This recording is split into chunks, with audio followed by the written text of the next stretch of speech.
कृष्ण महाराज की जय। लीळांचे चिंतन घडावे,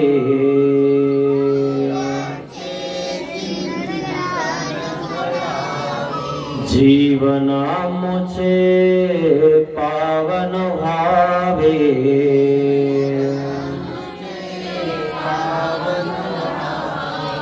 पुलकित भावी धरा,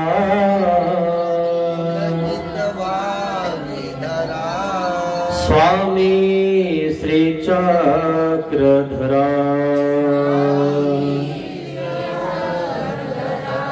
जय जय श्री चक्रधरा,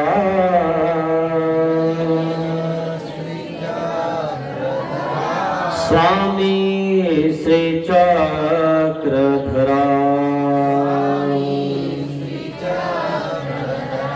जय जय श्री चक्रधरा,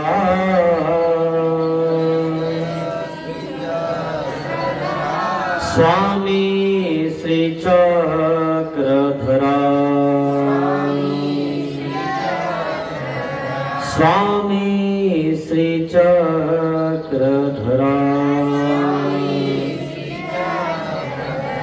श्री गोपाल कृष्ण महाराज की जय।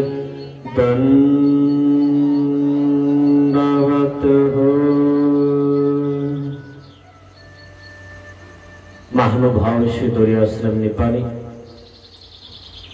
छत्रपती संभाजीनगर हा आश्रम आपल्या दत्तवाडी, इंदेवाडी, इंदापूर या ठिकाणी आलेला आहे। आपण या ठिकाणी शिदोरी सत्संग करत आहोत। जी खरी शिदोरी आहे तिचं आपण चिंतन करत आहोत, जी मेल्यानंतरही आपल्या सोबत येणार आहे। इथली शिदोरी आपण जमा करून इथंच राहणार आहे। सगळ्यात महत्वाची शिदोरी आहे परमार्थ। परम अर्थ म्हणजे त्यात नाही स्वार्थ, तो खरा परमार्थ। ज्यात आहे स्वार्थ तो नाही परमार्थ। सदैव स्वार्थ जीवनामध्ये असतो, अर्थ म्हणजे आर्थिक परिस्थितीचा। जीवन हे प्रापंचिक संसारिक जगत असताना सगळे लोक स्वार्थपर जीवन जगत असतात। निस्वार्थ तो जगतो जो परमार्थ करतो, परमेश्वराला भजतो पुजतो, त्याच्या साधनवंताला भजतो पुजतो, तो खरा अर्थ जीवनाचा शोधत असतो। की जीवन हे कशासाठी आहे? परमेश्वर शोधण्यासाठी हे जीवन आहे। ज्यावेळेस भिक्षुक भिक्षा करत असतो ना, तर तो भिक्षा नसतो मागत, ते भिक्षाचं तर निमित्त आहे। त्या भिक्षाचं निमित्त करून तो परमेश्वराची शोधणी करत असतो। कोण्या भाग्यवंताच्या घरी परमेश्वर भिक्षाला आले असतील त्या ठिकाणी तरी भेटतील, आणि म्हणून तो भिक्षा करत असतो।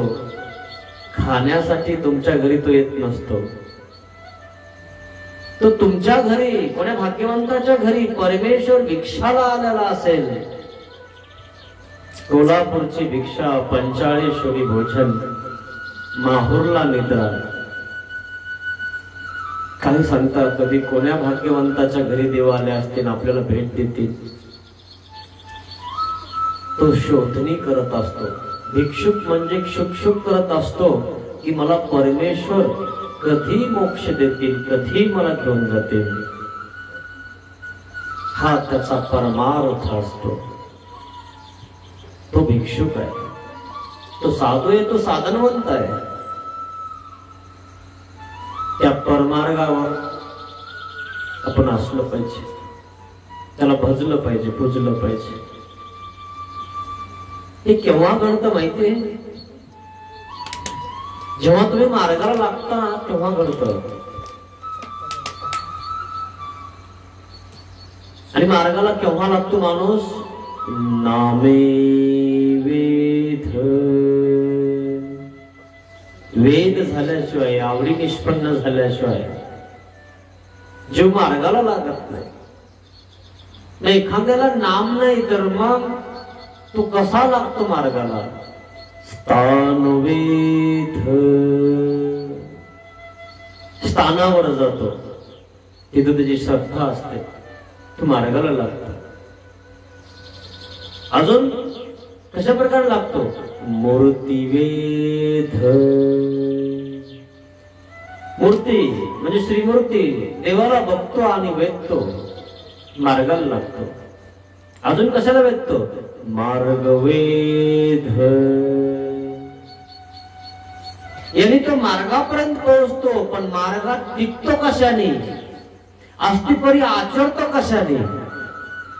नामे बोध.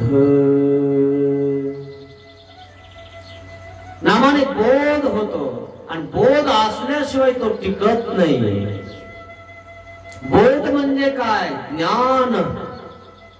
जीवेश्वर विभागाची ओळख.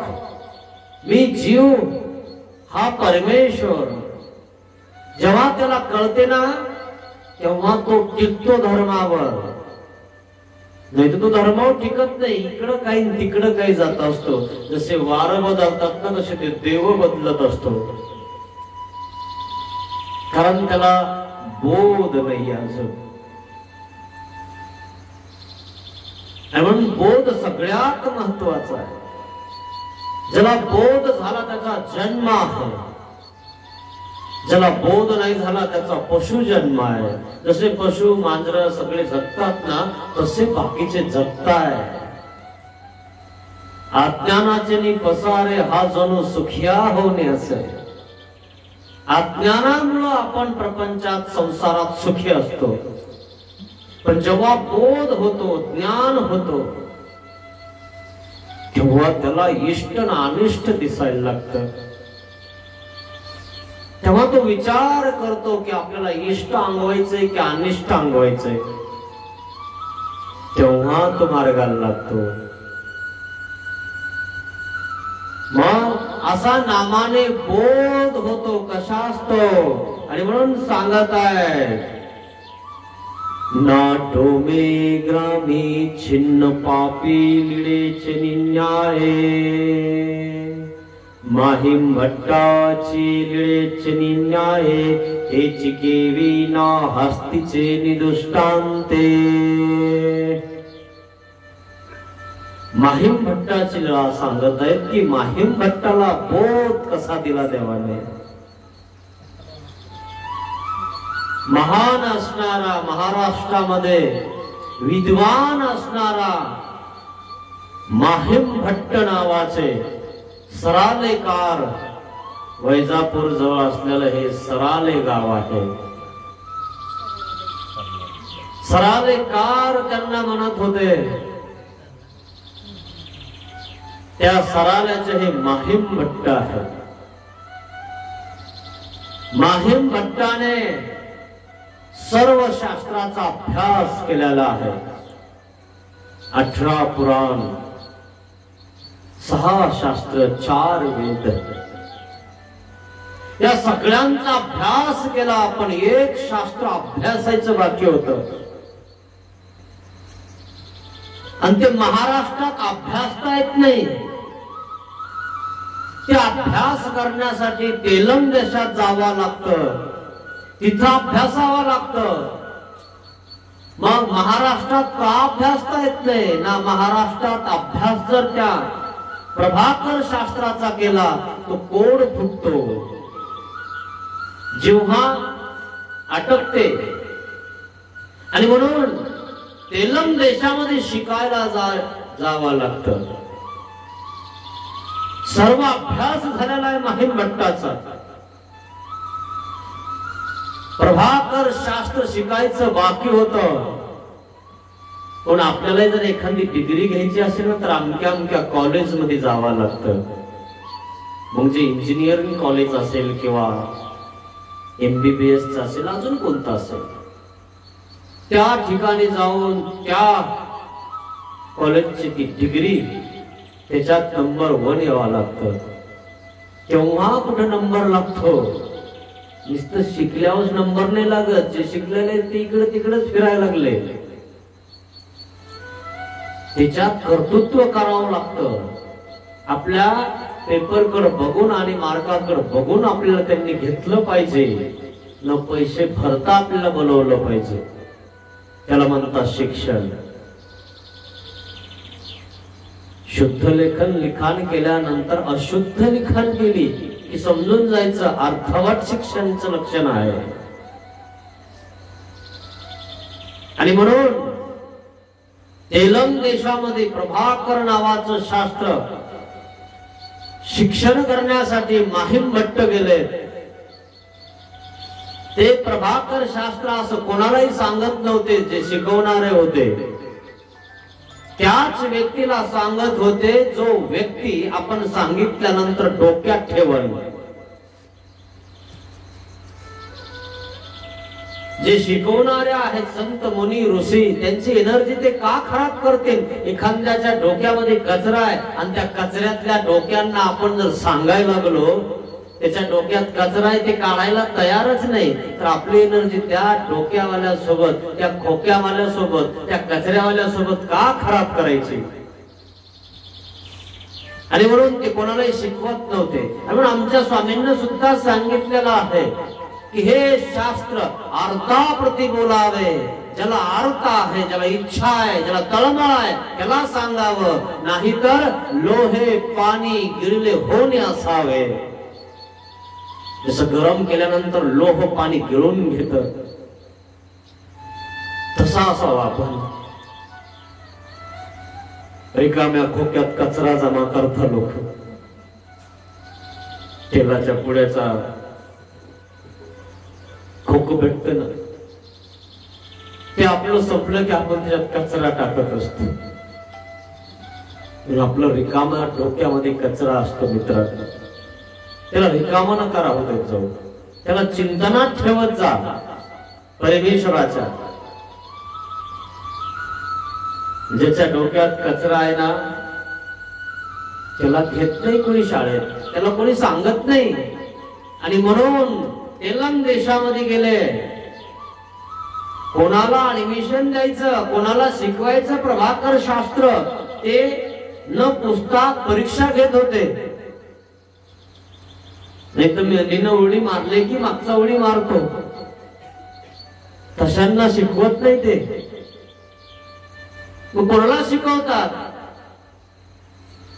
ज्या ठिकाणी ऍडमिशन घेणारा बसलेला आहे त्या ठिकाणी पोहोचायच्या आधी ज्याला शिकायचे त्याच्याकडे एक विडा दिला जातो. देवतेला वाहा.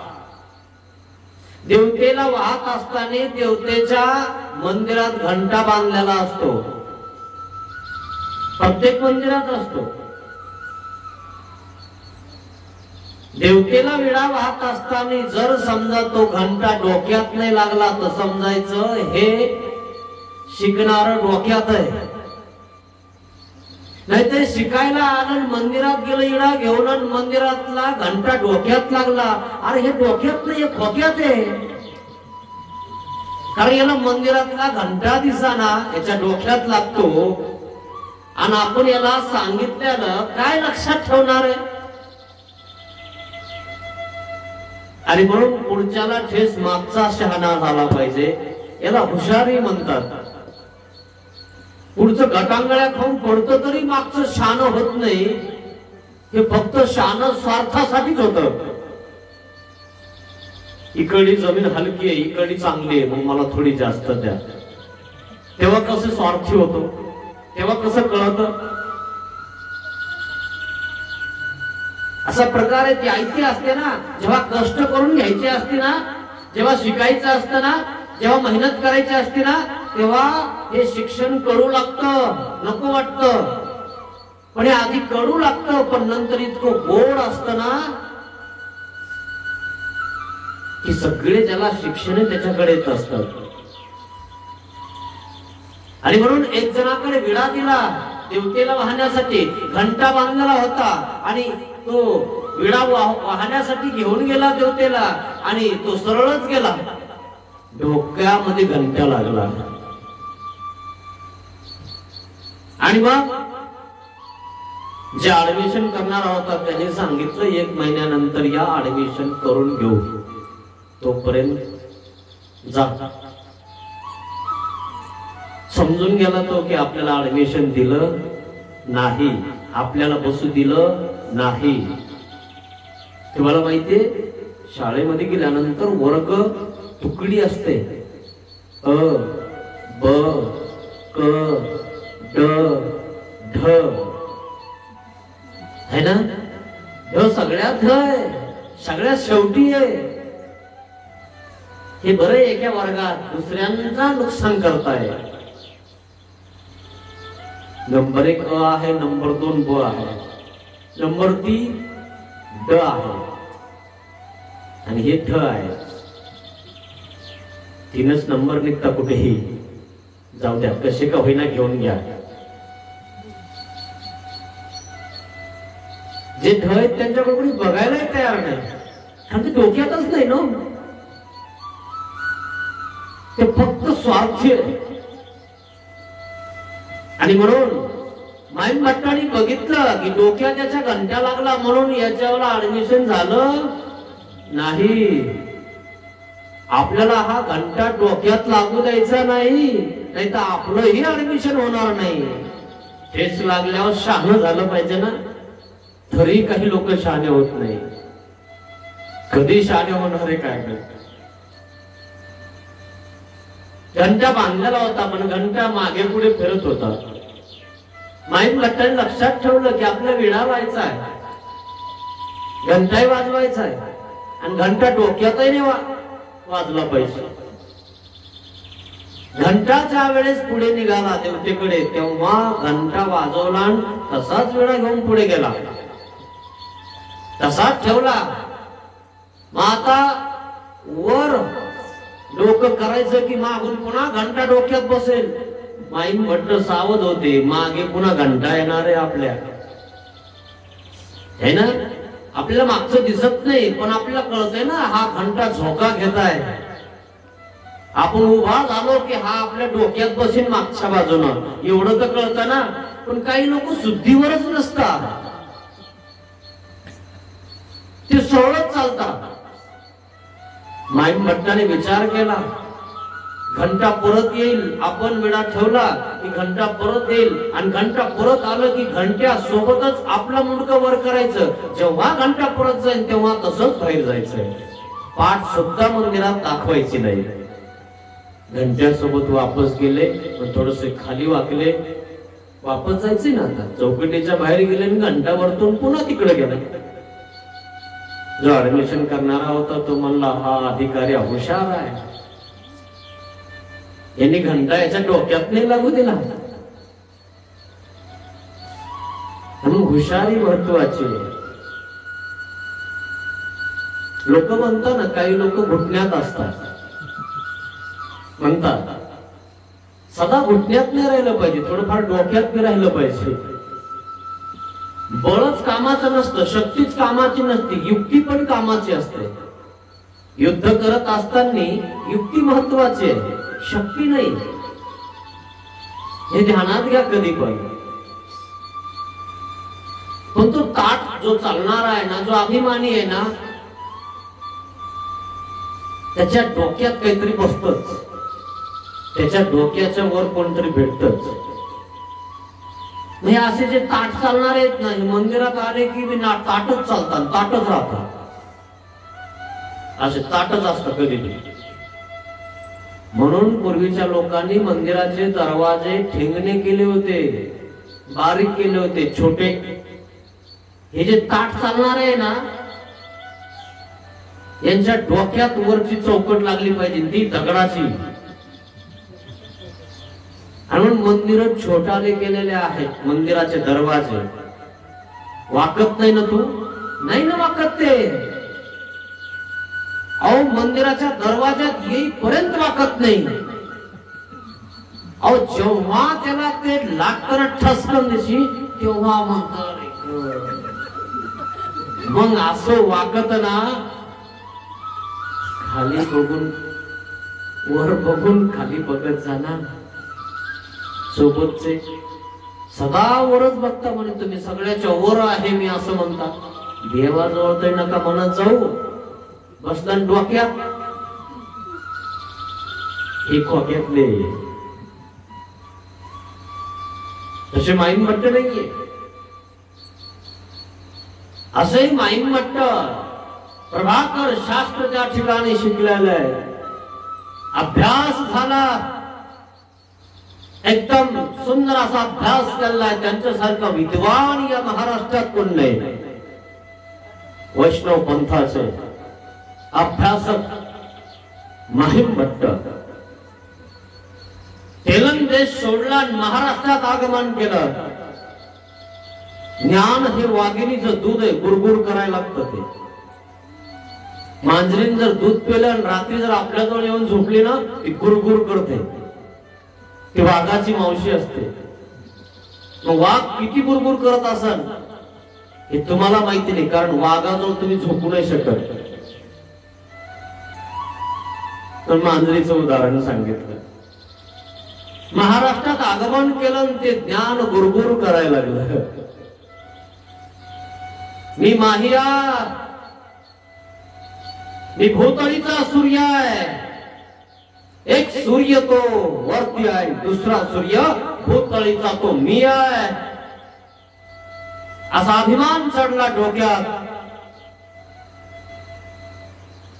सर्वज्ञ श्री चक्रधर स्वामींनी हा अभिमान इतका इतका चूर्ण केला की माहीम भट्ट ब्रह्मविद्या माय माऊली मैल्या माखल्या तेथे माहीम भट्टाला इतकं नम्र केलं की तो चुलीतली राख काढायला लागला.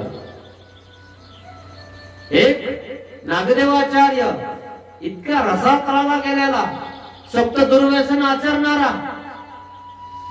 इतका इतका इतका मोठा केला. 500 ब्राह्मणाचा मेळा नागदेव आचार्यांजवळ तयार झाला. नागदेव आचार्यांना आचार्य पद दिलं आणि जो सूर्यासोबत स्पर्धा करत होता त्याला जमिनीवर आणलं. 2 माणसं निवडले आमच्या स्वामींनी. दोन्ही टोकाचे 2 निवडले. एक सूर्यासोबत स्पर्धा करणार आणि एक सप्तदुर्व्यसन आचरणार. दोघांनाही जमिनीवर चालवायचं कसं, चालायचं कसं हे आमच्या स्वामींनी शिकवलं. नागदेव आचार्य आचार्य झाले, माहीम भट्ट लीळाछत्राचे लेखक झाले. एक ज्ञानी तर एक आचार्य. 2 माणसं इतके सुंदर घडवले आमच्या स्वामींनी. माहीम भट्ट महाराष्ट्रात आगमन करतात आणि गुरगुर करतात. ज्या गावात जातात त्या गावात जर स्वागत नाही झालं, त्या गावातले विद्वान पंडित जर स्वागताला नाही आले, नम्र नाही झाले, तर त्यांच्या सोबत चर्चा करण्यासाठी आवाहन करायचे. माझ्या सोबत चर्चा करा. आणि जर नसल करायची तर माझं स्वागत करा. सगळ्यांना माहिती होतं माहीम भट्ट म्हणजे सूर्य आहे, ज्ञान आहे, भास्कर आहे. माहीम भट्ट आले म्हटले की गावातले लोक विद्वान पंडित सगळे धावत पळत जायचे माहीम भट्टाच्या पुढे. आमच्या नावाचा बिल्ला आपल्या पायात बांधून टाका. सगळ्या गंगा किल्ला फिरायचे. सगळे विद्वान पंडित खिशात घातले, सगळे मानायचे. इतके इतके विद्वान पंडित, अभिमान आलेला आहे. सराला या गावाला पोहोचले. गणपत आपयोग, या गणपत आपयोग सोबत त्या ठिकाणी थोडी चर्चा करायला लागले. पण त्यांच्याकडनंही काही त्यांनी शिक्षण घेतलं होतं, म्हणून त्यांच्या सोबत ते जास्त तणले नाही, भांडले नाही, चर्चा तमरूपी नाही केली. आणि गणपत आपयोग हे सात्विक होते. गणपत आपयोला सुद्धा त्यांनी अडवलं चर्चा करत असताना. गणपत आपयो म्हणतात, माहीम म्हटतो,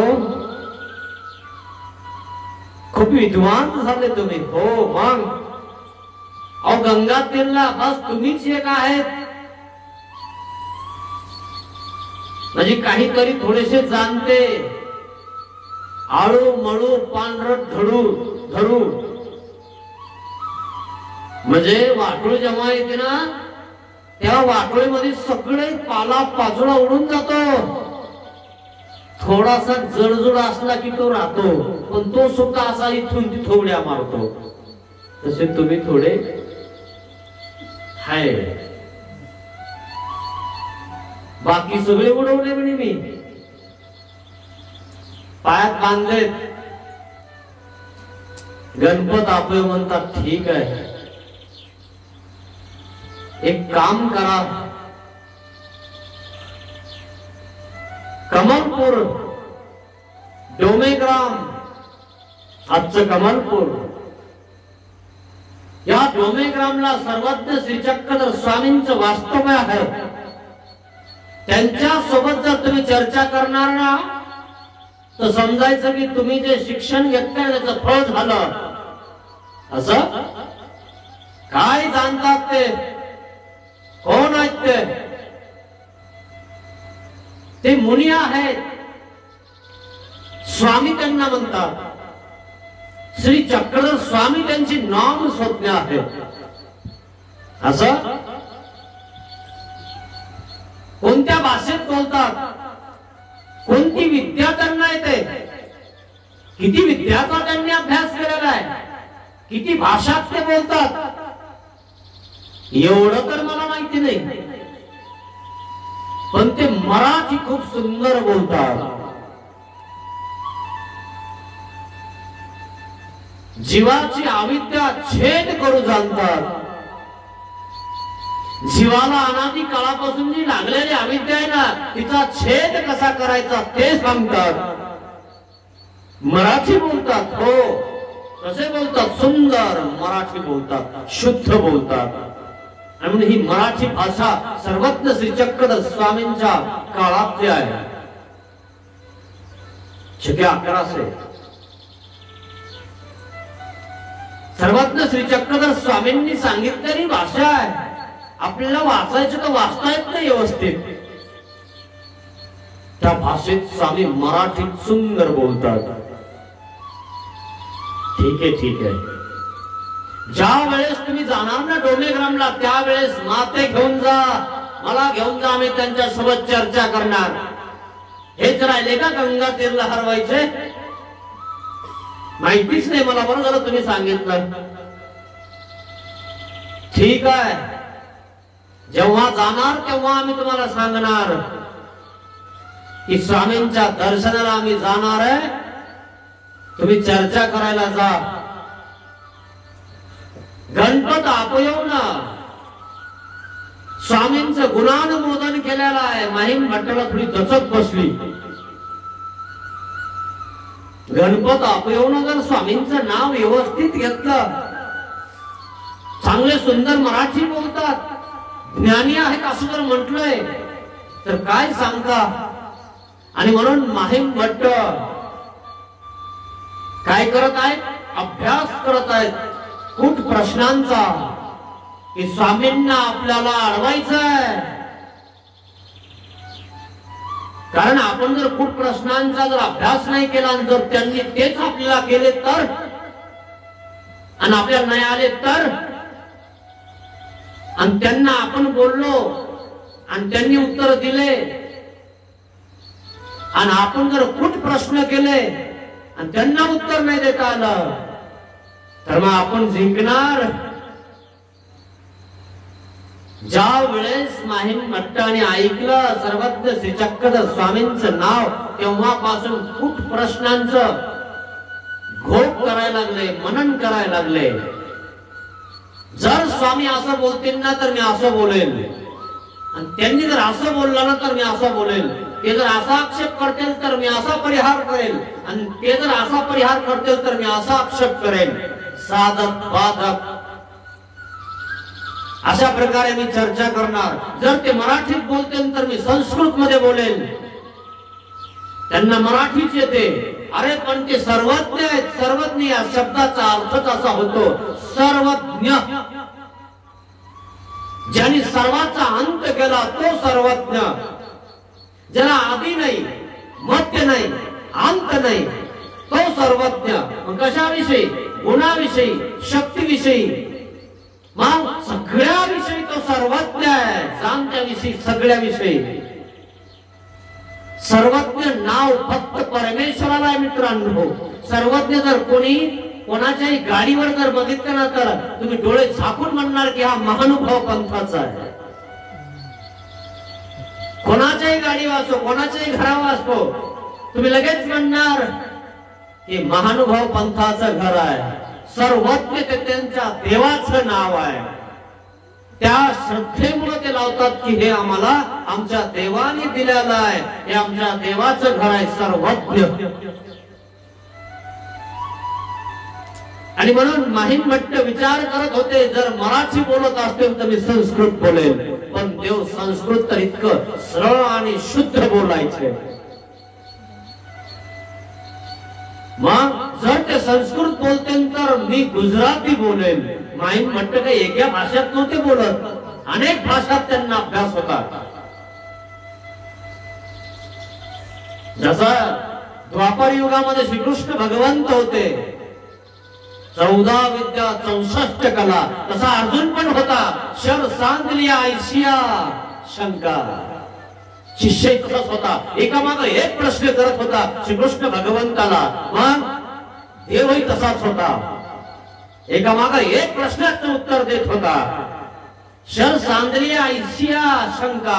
सर म्हणजे सरकाळ चुलीत घातल्यानंतर बाहेर काढलं याला विस्तू लागतो, आणि विस्तू लागला की लहान पोरग त्याला फिरवत असतं. जेव्हा फिरवतो ना तेव्हा सगळीकडे विस्तू दिसत असतो. बघितलं असं तुम्ही लहानपणी खेळला असताल कधी. अशा शंका होत्या एकामागं एक. तसेच श्रीकृष्ण भगवंत एकामागं एक उत्तर द्यायचे. तसे माहीम भट्ट आणि तसेच देव आहे. ते द्वापर युगात तर हे कलियुगात आहे. आणि म्हणून कलियुगाचे अवतार ते सर्वज्ञ श्री चक्रधर भगवान आहे. तयारी करत आहेत. जर ते गुजराती बोलतील तर मी तेलुगू बोलेल, ते तेलुगू बोलतील तर मी उर्दू बोलेल. बस मनामध्ये विचार करायला लागलेला स्वामींना हरवायचंय आपल्याला. गणपत आपयो आले एक दिवशी घरी म्हणे उद्या आम्ही देवगावला चाललोय. आमचं राजकीय क्षेत्रातलं काम आहे देवगावला. म्हणे ठीक आहे. मग देवगाव वरून बस समोरच डोमेग्राम आहे, तुम्हाला डोमेग्रामला सोडतो आणि मी देवगावला जातो. चलता का? म्हणे मग तयारी करून ठेवेल आहे. तुम्ही सांगितलं ना स्वामींसोबत जर तुम्ही चर्चा केली तर तुमच्या शास्त्राचं काहीतरी फलद होणार आहे. मी यायला तयार आहे, मला शास्त्रात चर्चा करायला आवडते, पण हरायला नाही आवडत, म्हणून मी तयारी केलेली आहे. ठीक आहे चला. शेराला 1.25 शेर भेटत असतो मित्रांनो. म्हणून आपण शेरे म्हणून जास्त फिरत जाऊ नका. 1.25 शेरे भेटून जातो. आणि म्हणून मीच मोठा आहे, मीच चांगला आहे, माझ्यासारखा दुसरा कोणीच नाही असं कधी म्हणत जाऊ नका. आमच्या देवाने स्पष्ट सांगितलं बहुरत्न वसुंधरा, या वसुंधरेवर या पृथ्वीवर बहुत रत्न आहेत. 100 बळकर एक आहे, एकावरून एक हुशार आहे. तुम्हाला काय वाटते, तुम्हीच हुशार आहे? आणि कधी गर्व येऊ देऊ नका स्वतःला की मी खूप हुशार आहे म्हणून. आपल्यापेक्षाही हुशार असतं कोणी. आपल्याला आपल्या मापाचं असतं आणि तो आपल्या मापापेक्षा मोठा असतो. तेव्हा काय करणार? सर्वज्ञ कोणी आहे का? सर्वज्ञानी कोणी आहे का? सर्व डॉक्टर कोणी आहे का? एक कानाचा, एक डोळ्याचा, एक घशाचा, एक नाकाचा, एक आहे ना वेगवेगळे डॉक्टर पाहिले ना. दातावाल्याकडे गेल्यावर डोळे दाखवल्यावर जमत नाही. त्याला फक्त डोळ्याचं माहिती आहे. त्यांनी फक्त डोळ्याच्या अवती भोवतीच्या नसा आहेत ना त्याचा अभ्यास केलेला आहे, दाताचा नाही केला. जो दातावाला आहे ना डॉक्टर, त्याच्याकडे जावं लागतं. तिकडे येतो डॉक्टर, तिथं जा, मग तो सांगतो माझा मित्र मी लिहून देतो त्या दवाखान्याचा. जेव्हा तुम्हाला टाके द्यायचे, ऑपरेशन करायचे, तेव्हा दातावाल्याकडे जायला जमणार नाही, तेव्हा डोळ्यावाल्याकडे जायला जमणार नाही, तेव्हा सर्जनकडे जावं लागेल. आहे का एकतरी डॉक्टर पूर्ण संपूर्ण? देव तो सर्वज्ञ आहे. सर्व ज्ञान तरी कोणाला आहे? आता हे जे बोलतोय ना हे शाब्द ज्ञान आहे, हेही पूर्ण नाहीये. हे अथांग ज्ञान आहे, अथांग समुद्र आहे. हे ज्ञान काढत गेलं ना, जितकं काढणार तितकं कमीच आहे. यानंतर पुन्हा अपरोक्ष आहे, यानंतर सामान्य आहे, यानंतर विशेष आहे. यापेक्षा विशेष उरलाच नाही आता. बस तेव्हा कुठे मोक्ष होतो, कैवल्य होतो. आपल्या मुठीत बसताना इतकं आपल्याला ज्ञान असतं, पण आपण ते असं करून दाखवतो ना की माझ्यासारखं दुसरं कोणीच नाही, मी सगळ्यात भारी आहे. दुसऱ्यांना काही देत जाऊ नका, काही भजत जाऊ नका, मलाच भजत जा, माझीच पूजा करत जा, मलाच बोलवत जा. दुसरे उपाशी गेले तरी चालेल. अशातले काही लोक आहे, हे स्वार्थी नाही, परमार्थिक नाहीये. हे स्वार्थी लोक. जो परमार्थिक आहे तो परमार्थ शोधणार, तो परमेश्वराची शोधणी करणार, तो यजमानाची शोधणी नाही करणार. माहीम भट्टाने सगळं अभ्यासून घेतलं, निघाले, सकाळ झाले. निघत असताना पोथी हातात घेतलेली आहे, गणपत आपल्या सोबत आहे, चलताना सुद्धा मनन करत आहे. विसरलं नाही पाहिजे, गेल्यावर आठवलं पाहिजे. एखादं भाषण करायचं असेल तर एखादा विद्यार्थ्याला विचारताना किती प्रयत्न करावा लागतात. तुम्हाला काय, तोरक बोलतोय, बोलून बघ ना, सूचना देऊन बघ, फक्त पत्रवाळ्या उकांड्यावर टाका, एवढंच म्हण. तुला म्हणणं होते का बघ या माईक मध्ये, का नाही? तुला फक्त कंटा येत, बाकी काय करता येत? आणि म्हणून कोणाला नाव बोट कधी नाही ठेवले पाहिजे. एखादा व्यक्ती कवितत्व करतो, बोलतो, आपल्याला जर म्हणलं एखादी कविता करा किंवा म्हणून दाखवा किंवा लिखाण करा तर आपल्याला जमणार नाही. महानुभाव संप्रदायाचे कवी भास्कर भट बोरीकर ते वरती लिंबू फेकायचे, लिंबू वरतून खाली येऊस तर एक श्लोक लिखाण करायचे, कवितत्व करायचे. वरतून लिंबू खाली पडूस तर आपल्याला जर म्हटलं कोणी कन्हा तर आपल्याला कन्हा सुद्धा होणार नाही. एक श्लोक लिखाण करायचे. आपल्याला काय लागतं त्यांना उडवायला किंवा त्यांचं नाव बोट ठेवायला? याचा विचार केला पाहिजे मित्रांनो. जेव्हा तुम्ही आई शिकलात ना तेव्हा किती घोटावं लागलं याचा विचार करा. ज्यांनी नाही घोटलं ना त्यांची पाठी सपाट राहिली. इकडे तिकडे फिरता येते, एवढी स्लिप लिहून द्या बरं, कोणाकडे जाता मग करा सही, लावा सही, खरंय ना? असा प्रकार होऊन जातो. शिक्षणाला महत्व दिलं पाहिजे. आता आता कळायला लागलं लोकांना. 1 लाख रुपये भरून शिक्षण करायला लागले लोक. पण ते पोटाचं आहे ना, परमार्थाचं नाहीये, स्वार्थाचं आहे. दोन्ही ज्ञान पाहिजे मित्रांनो, दोन्ही अंग पाहिजे माणसाला. संसारिक, प्रापंचिक आणि पारमार्थिकही ज्ञान पाहिजे. प्रापंचिक आहे, पारमार्थिक नाही. संकट आलं तर काय करणार तुम्ही? इकडं तिकडं पळणार, मग काय गरीब होईना, मग कोणातरी बाबाकडे पळणार. मग बाबा सांगणार 1-2 पूजा. तेव्हा काय करणार? त्यातनं रस्ता काढण्यासाठी पारमार्थिक पण ज्ञान पाहिजे. स्वार्थ आहे आणि स्वार्थ आहे ही सेवा, हे आपल्याला कळायला पाहिजे. आणि म्हणून नाण्याच्या दोन्ही बाजू आपल्याला कळायला पाहिजे की हा काटा आहे, हा पट आहे. नाही तर सदैव पटच पडून जाईल आपला. असं नको व्हायला. माहीम भट्ट चालतात, गणपत अपयोग चालतात, जातात देवाकडे. देवाकडे जात असताना माहीम भट्ट मनन करतात.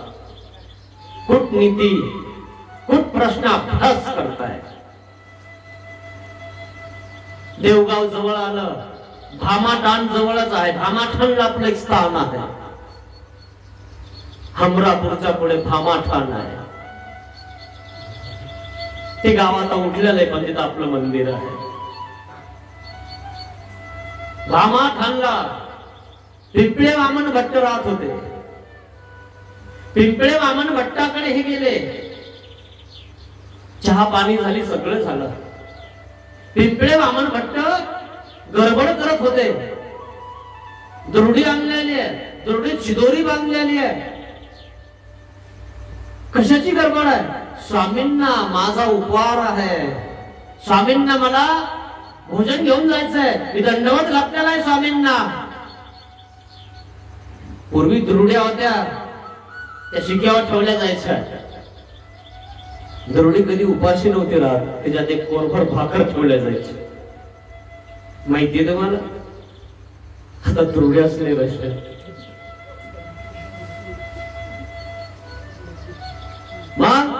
म्हणजे दुर्डी काढली, त्यामध्ये सगळे पदार्थ भरलेत आणि एक घागर हातात घेतलेली आहे. पिंपळे वामन भट्टाने आणि निघत आहेत. इतक्यात हे पोहोचले. अहो कुठे चालले? स्वामींकडे चाललोय, डोमेग्राम या ठिकाणी चालले. हो हो, बरं झालं की तुम्ही चालले. असं का बरं? हे माहीम भट्ट बघितलं ना, सरालेकार, हो हो, विद्वान, हो तेच ते. असं मग हे स्वामींचं दर्शन घ्यायला येणार आहेत. पिंपळे वामन भट्टाला काही सांगितलं नाही विशेष. ते साधे भोळे उपार घेऊन चालले स्वामींना. अन्नदान, पंगती त्यांची मार्गात. आणि गणपत आपल्याला देवगावला राजकीय क्षेत्रातलं काम आहे. ते म्हणजे मी जरा तहसीलला जाऊन येतो, राजकीय क्षेत्रात जातोय, माझं काम अटकलंय जरा, ते मी करून घेतो. तुम्ही स्वामींचं दर्शन घ्या आणि मग परत या ना, आपण जाऊया. पिंपळे वामन भट्टाला सांगितलं गणपत आपयोना माहीम भट्टाला सोबत घेऊन जा. म्हणजे ठीक आहे, काही हरकत नाही.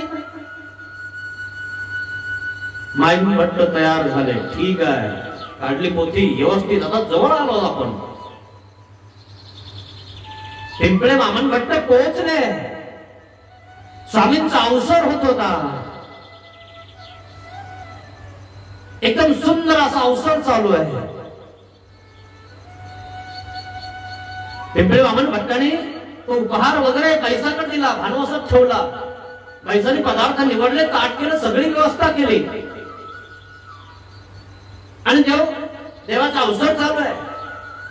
पिंपळे वामन भट्टाने अवसर बघितला, स्वामींना दंडवत केला. पैसाने सांगितलं, बाई घागर भरून आणतो, सेवादास्य, पाणी लागेल ना प्यायला. पंगतीने त्यांची पाण्याची व्यवस्थाही करावं लागेल. दास्य मोचक आहे, तुम्ही स्वतः केलं तर ते मोचक आहे. आणि खरं दास्य स्वतः केलं पाहिजे. पिंपळे वामन भट्ट गागर घेऊन गेले नदीवर. तितक्यामध्ये माहीम भट्ट आले. स्वामींना बघितलं, बास बघतच राहिले. स्वामींची श्रीमूर्ती जो अवयव जैसा व्हावा तैसाची 32 लक्षण सुस्वरूप तिसरी मूर्ती बघत राहिले. बस बसले समोर. त्यांनी त्यांच्या परीचा कायापलट केला. जास्त झुकले नाही ते, कारण ज्ञानी होते ना. हा, पण त्यांना श्रीमूर्ती दिसले की थोडे वाकले.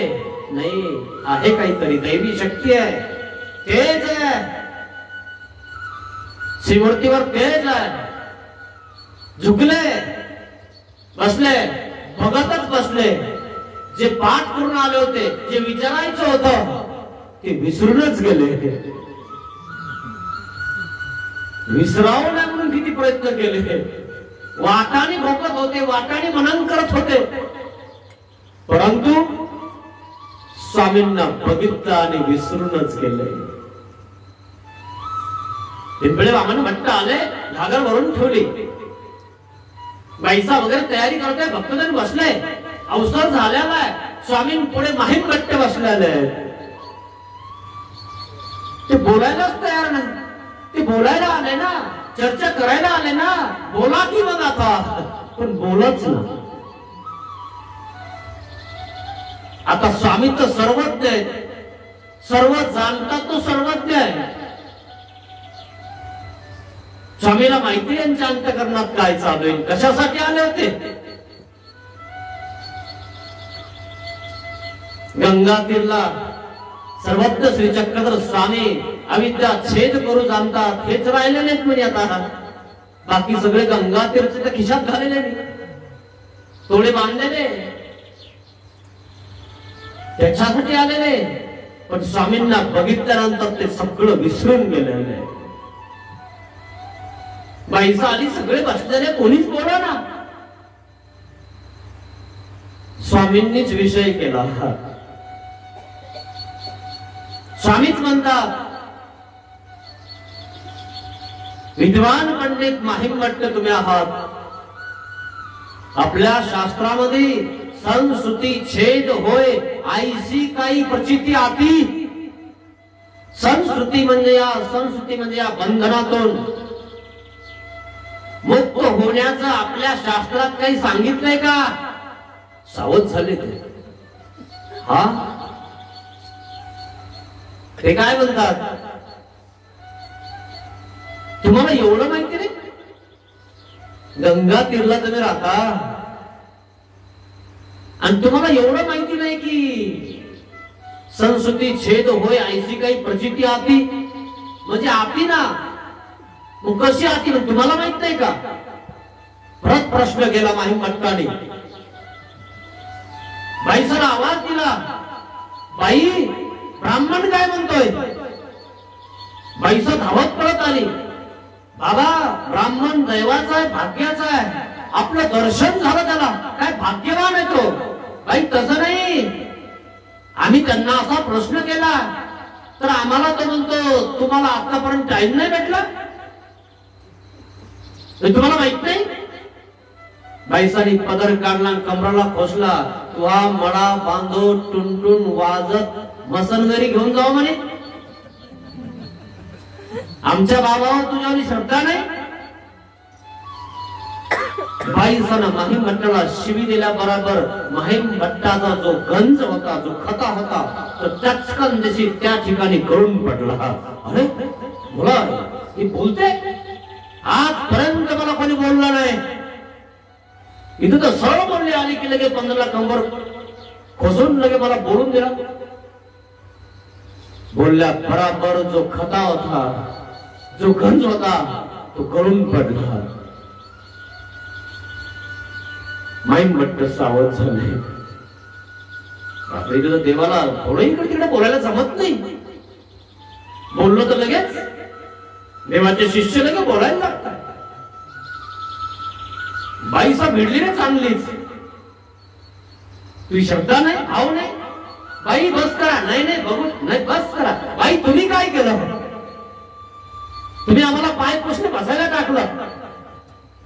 दुधी करंट्यात जेवण. स्वामी आता बस करा, बस करा, पहिलं काढू नका आता माझं. बाई, जीवाचे खते काही सहसा उल्लाटत असतील. जीव का आला की लगेच निर्मळ होईल का? मग त्याला निर्मळ करावं लागेल ना. बस करा म्हटलं तुम्हाला, बोलू नका आता त्यांना. भट्टाने खाली मान घातली, शांत बसले. अवघड आहे स्वामींचं तेज ज्ञान. यावर स्वामींनी चर्चा करायला सुरुवात केली. भट्टाने चर्चा केली. एक वांचुनी जीवाचं मंचन होत नाही. भट्टाने प्रश्न केला, एक वांचुनी ते काही स्वभाव प्रगटे तैजू म्हणजे स्वभाव प्रगटला पाहिजे. स्वतः त्या ठिकाणी आपण स्वभावाला मात्रा दिली पाहिजे, तेव्हा मुंचन होतं. एक वांचून ते काही ना ईश्वर दास्य. ईश्वराचं दास्य केल्याशिवाय मुंचन होत नाही, हे स्पष्ट सांगितलं. प्रश्न केला, भट्ट बुजून गेले. हो खरं आहे, पण ईश्वर तो कोण आहे? कोणत्या ईश्वराचं दास्य करायचं? भट्टाला सांगायला सुरुवात केली देवाने. जैसे द्वापार युगात श्रीकृष्ण भगवान त्यांचं सेवा दास्य करा. भट्टाने प्रतिप्रश्न केला, महाराज ते द्वापार युगात की द्वापार युग नाही, तो अवतार नाही, मग त्या अवताराचं सेवा दास्य कसं घडणार? हो ठीक आहे, द्वापार संपलं, ते अवतार संपला, कार्य संपलं. मग श्री दत्तात्रय महाराजांचं करा. महाराज ते त्रेत युगात की त्रेत संपलं आणि श्री दत्तात्रय महाराज ते चहुयुगी अवतरतात. पण महाराज श्री दत्तात्रय महाराजांचं दर्शन होणं शक्य नाही, कारण ते अमोघ दर्शन आहे, त्यांचं दर्शन शक्य नाही. आणि झालंही तर ते आशा कशांना जवळ घेत नाही. त्यांना कसे लागतात? रेडी अधिकारी लागतात, तयार लागतात. यांना सांगावं लागतं, दंडवत असे घाल, आता अगरबत्ती असे दाखव, संकल्प असा सोड. खरंय ना? नाही तर ते त्याच्याच हातावर पाणी घेत बाबाच्या डोक्यावर टाकीत संकल्प करीत. पाहिल्यावर मी शिकाना. म्हणून तर सांगितलं, बघा पुढच्याला ठेस मागचा शहाणा, तरी कळाना. कधी कळणार आहे आपल्याला? एवढं तर कळावं म्हणून हे चालू आहे ना. कारण 1 घंट्यामध्ये काय सांगणार आहे, म्हणून इथंच बसेल आहे. बघा, शिका, संघटित व्हा आणि लढा. नुसतं रडत बसू नका. रडायचं नाही, लढायचं. मागं सरकायचं नाही, पुढे जायचं. जे मागे बसतात ना मागच्या टेबलवर, ते मागेच राहतात. पुढे सरकायचं. मानापानाला कशी पुढे सरकता?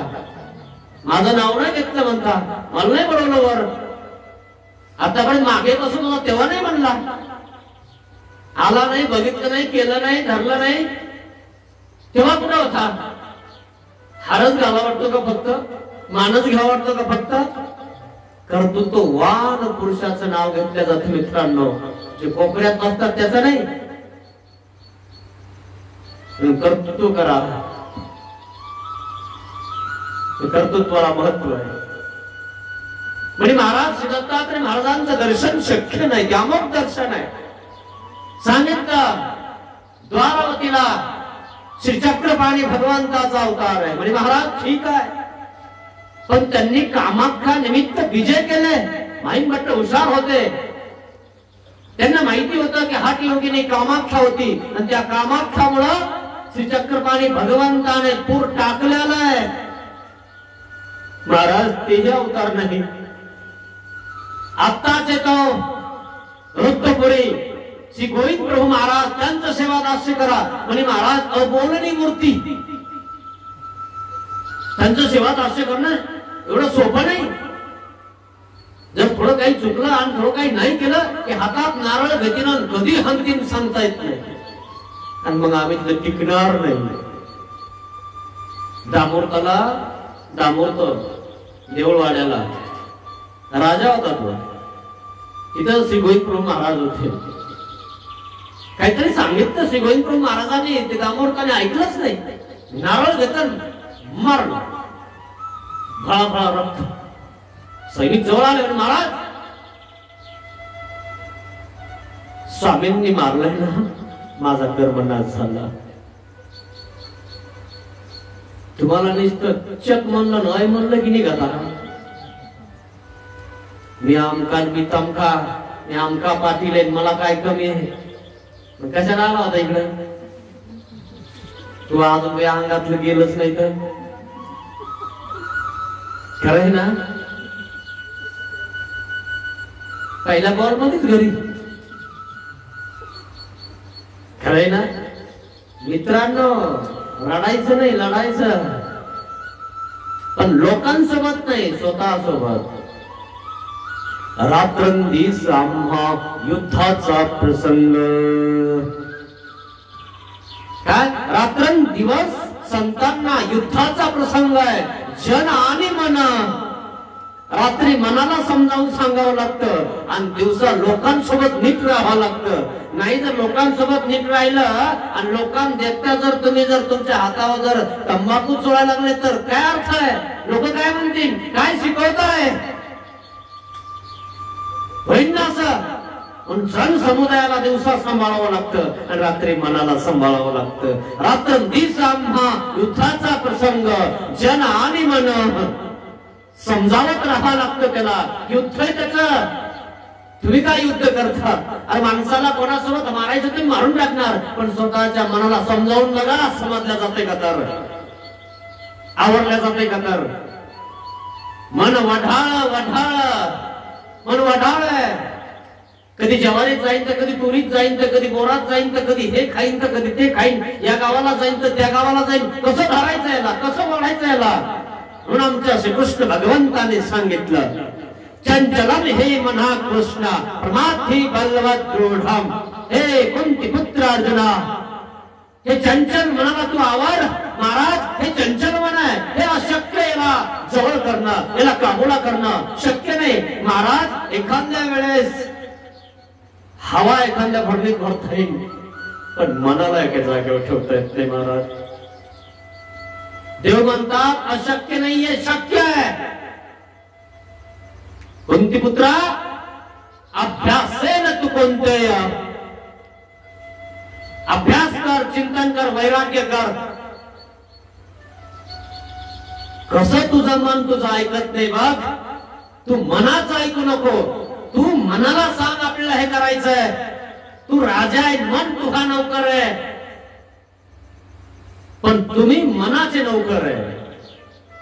तुमच्या मनाला जर दिसतं ना एखादं काही सुंदर पदार्थ, त्याच्या मागे पळायला लागतो तुम्ही.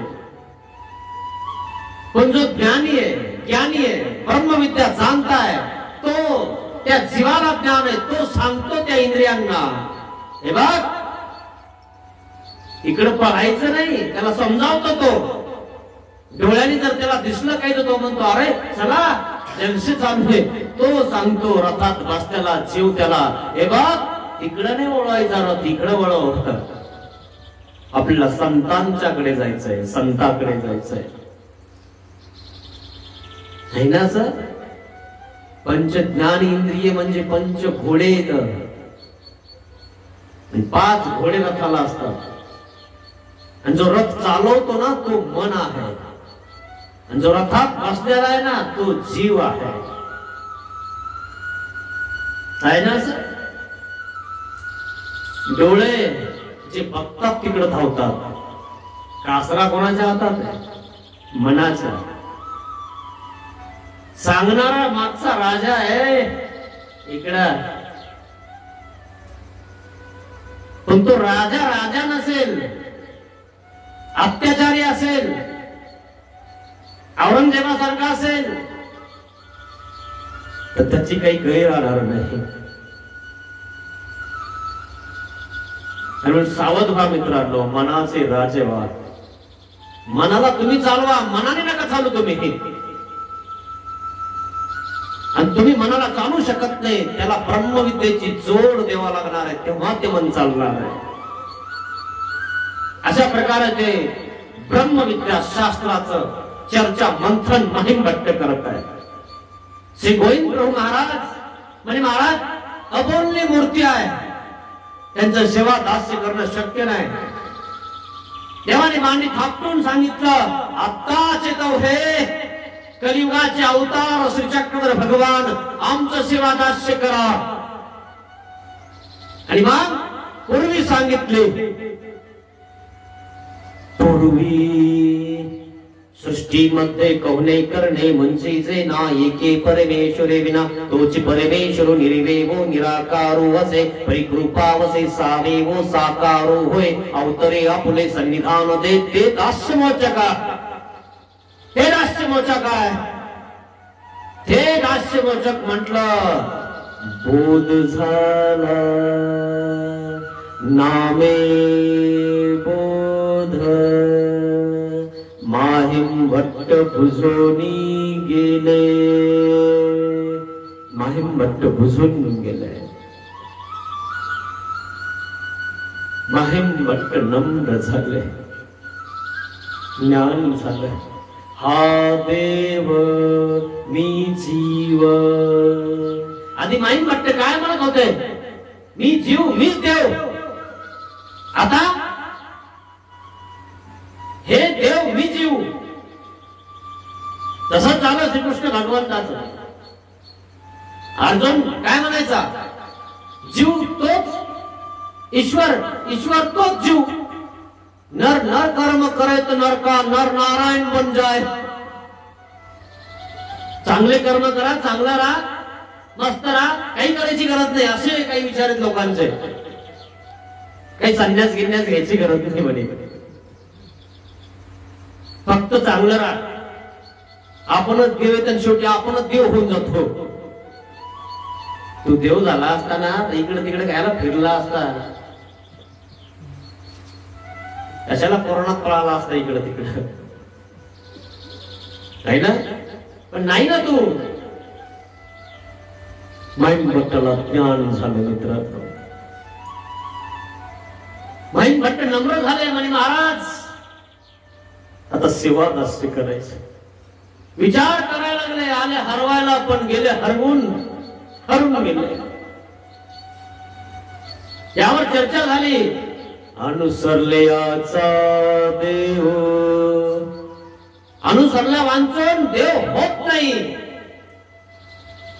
मग विचार करायला लागले, आता घरी जावा की देवाजवळ राहावा. इथं देवाला खिशात टाकायला आलो होतो, देवाने खिशात टाकून घेतलं. बोला, एक नाही दोन नाही, पैसा आली, बाबा भोजनाला उशीर झालाय, भोजन करा. हो करायचंय. पिंपळे वामन भट्टाने उकार वगैरे ठेवला.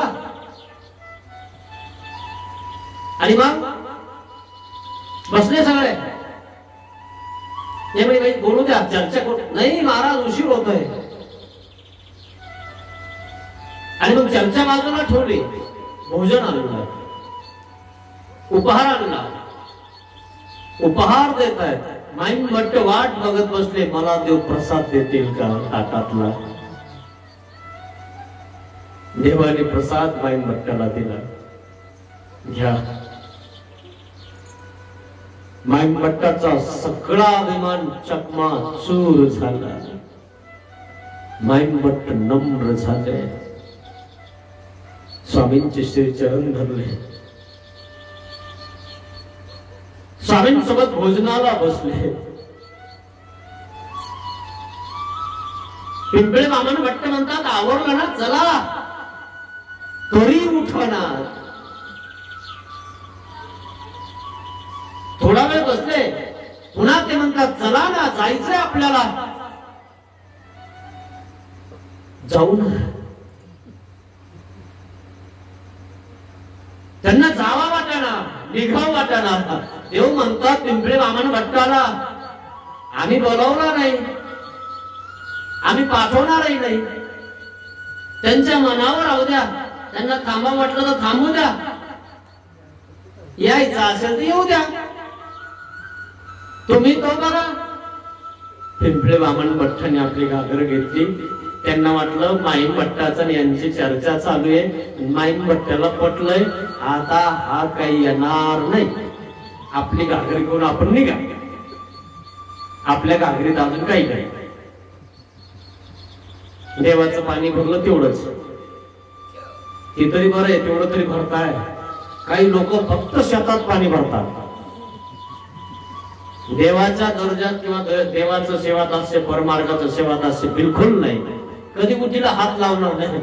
करून घेणं पण तिला सगळं मीच पाहिजे का सोबत. फक्त स्टेजवरच येतो बरोबर तिला. तेव्हा ती येईल ना. खरंय ना. लोक व्यवस्थित पाहिजे. इकडे काही असो मार्गात गिरगात देवात धर्मात काही लोक इकडं असा प्रकार आहे मित्रांनो जीवाचा. स्वार्थपणा. कम से कम कधी आला असा मार्ग वगैरे काही साधू संत तर पाणी भरायचा त्या मार्गात. सेवादास्य करायचा त्यांचं. कधी घरी आला तर त्याला आंघोळ घालायचा. त्याचे कपडे धुत जा साधू संतांचे. तुमच्या लोकांचे धू तर दमले तुम्ही. एखादा डाग राहिला की बास पुन्हा तुम्ही आहेच. व्यवस्थित धुत नाही काय नाही. ते बाबाचे कसे का होईना धुतले होते. बाबा माझे कपडे धुवून गेले. मला आंघोळ घातले. गेले मला धुवा लागायचे ना. ते तरी सेवादास्य घरण आणि तेवढं तरी घागरीत पडण. बाकी शेतातच पडून राहिलं सगळं. एवढं लक्षात ठेवा मित्रांनो. माईनभट्ट बसले बसले बसले विचार करायला लागले. घरी जावं की अनुसरावं विचार करत आहे. मग विचार आला म्हणे आपण काय करू. 1-2 वर्षात अनुसरण घेऊन टाकू. सध्या हो 1-2 वर्षात आपलं घरचं दारचं निपटून टाकू. पण अनुसरण घेऊच. का बरं. अनुसरल्या वांचून देवच नाही. निघाले. जाऊ म्हणे सध्या आता घरी. वाटात गेले अर्ध्यात गेले.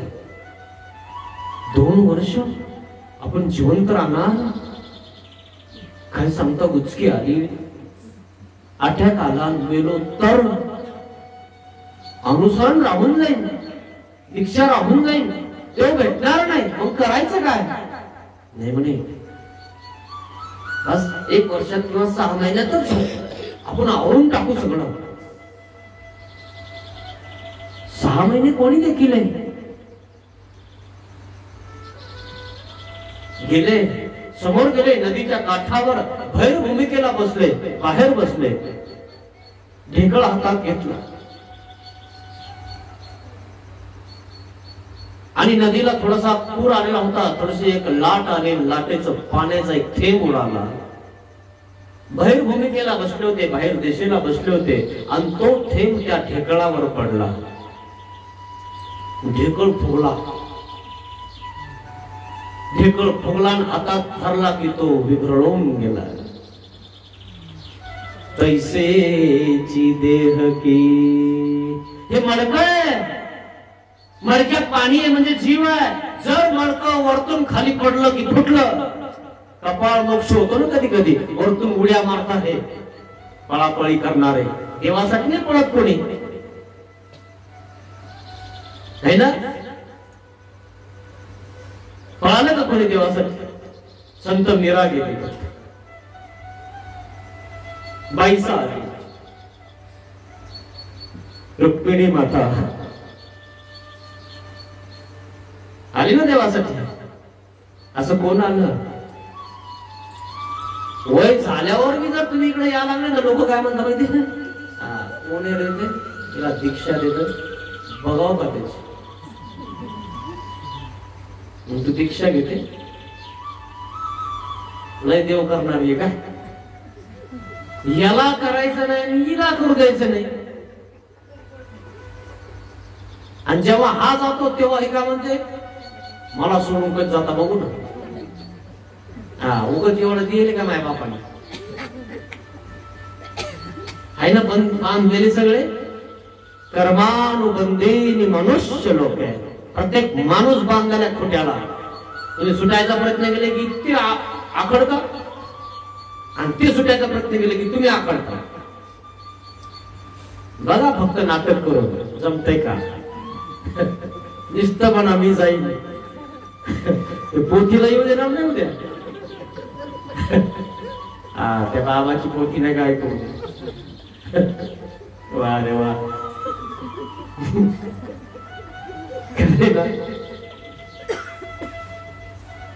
खूप अवघड आहे. इष्ट क्रिया करू देत नाही लोक. चांगलं नकोच. हा जर कुठे गेला तर जाऊ देईन, डाब्यावर जा तिकडे कुठं जा, कुठे गेलं तर ती कुणीकडेच येईल म्हणजे. पण इकडे जर गेला तर हे म्हणजे ब्रह्मविद्याशास्त्र आहे, हे देवाचं शास्त्र आहे. हे ऐकलं की हे येणार नाही. पण या कांदीला काहीच मिळणार नाही. ते म्हणे कवरच जाईल, एक दिवशी इथंच येईल. एखादी थट म्हणायची राहते, जा ना काय बंद पडतो मग. मला 2 पोरं आहे. हा बर बर ठीक आहे. लय मजा येते मित्रांनो प्रपंचात. असंच आहे. ते दोघं जरा भाकरी खातात तेव्हा बोलतात, जा लवकर मग या बाबा सोबतच तुम्ही. हा तू तर काढून द्यायलाच बसली ना, तुला तर बरंच आहे. मग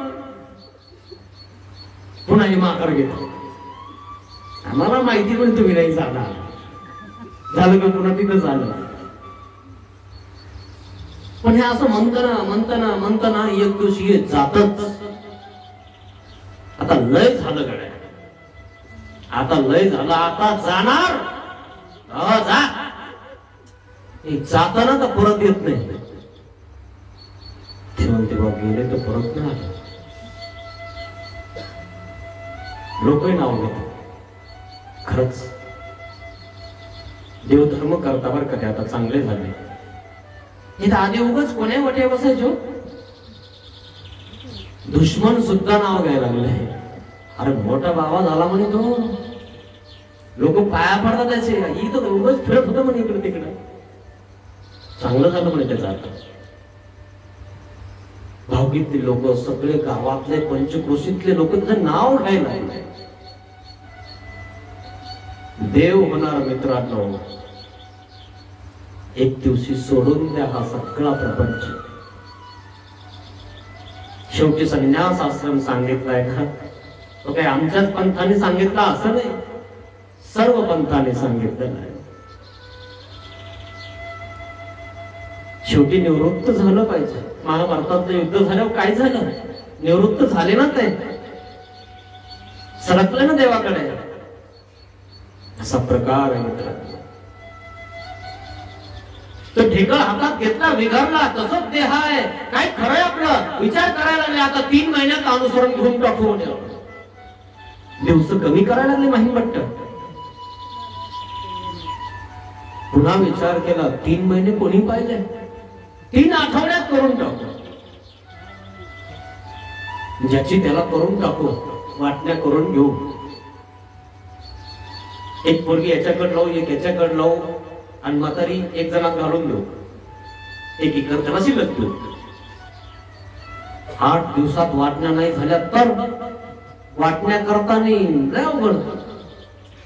याला बोलव, त्याला बोलव, नाही हे मला, ते मला, सांडस मला, खुलीच मला, याच्यातच सगळं जमतच ना. ते म्हणे जाऊ द्या, घरी जाऊ, चाव्या हातात देऊ आणि निघू, तुम्ही तुमचं बघून घ्या. मग पुन्हा विचार केला, घरी जाऊस तर ठेस लागली तर, आणि महातच पडलो तर. नाही नाही म्हणे असं शक्य आहे का. नाही म्हटल्याचा विचार नाही ना म्हणे, पडणार थोडंच मी आतापर्यंत नाही पडलो. पण काय खरंय म्हणे आता अनुसरायचंय, नाही अनुसरले की सृष्टी कपाळी पडेल, शून्य होऊन जाईल आपली सृष्टी. पुन्हा विचार केला, नाही आपले काय करू, तरुजातूनच चाब्या देऊन देऊ आणि निघून येऊ. जातानी साप आला आणि सापाने चावलं तर नाही नाही म्हणे आतापर्यंत थोडंच काय झालंय, जाऊच. चौकटीत अडकून चौकटीला ठेस लागले, पडला मेला तर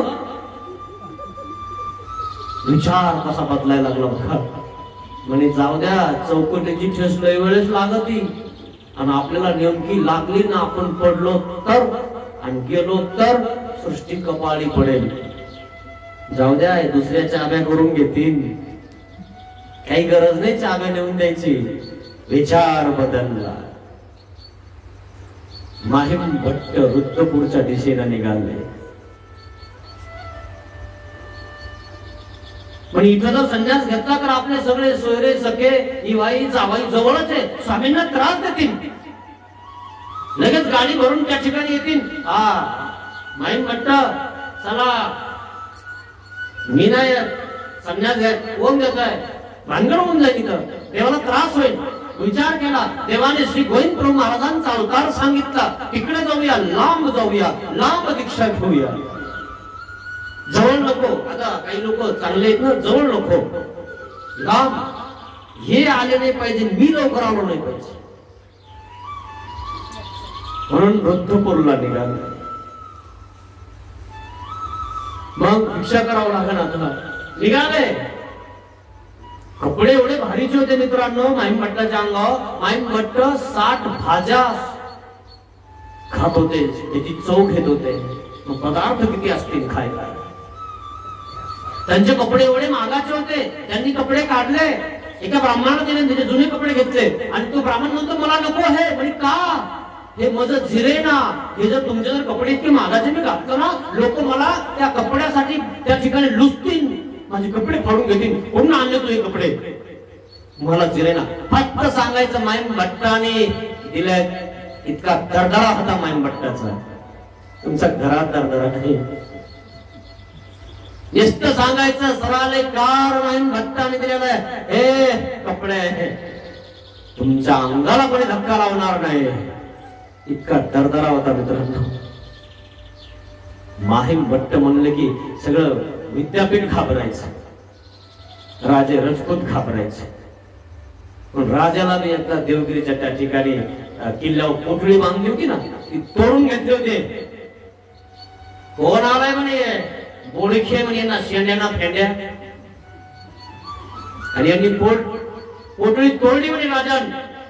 पोटळी बांधली होती चर्चाची. सांगितलं सैनिकाने, यांनी पोटळी तोडली, गुरुच्या झुळीत टाकली. कशा आहेत ते, आणि महाराज हे कपडा आहे, डोक्यावर काय नाही, डोक्याला केस आहे का म्हणजे त्यांच्या, केस नाही काय नाही, शेंड्या नाही म्हणे त्यांना. ज्यांना शेंड्या नाही त्यांच्यासोबत काय चर्चा करायची म्हणे, पकडा त्यांना. सांगितलं, गेले पकडायला.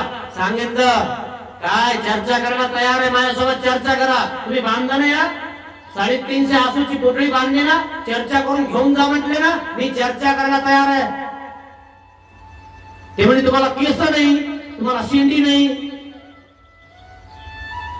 तुम्हाला विद्वानासोबत चर्चा करायची का केसावाल्या सोबत करायची का शेंडीवाल्या सोबत करायची म्हणे.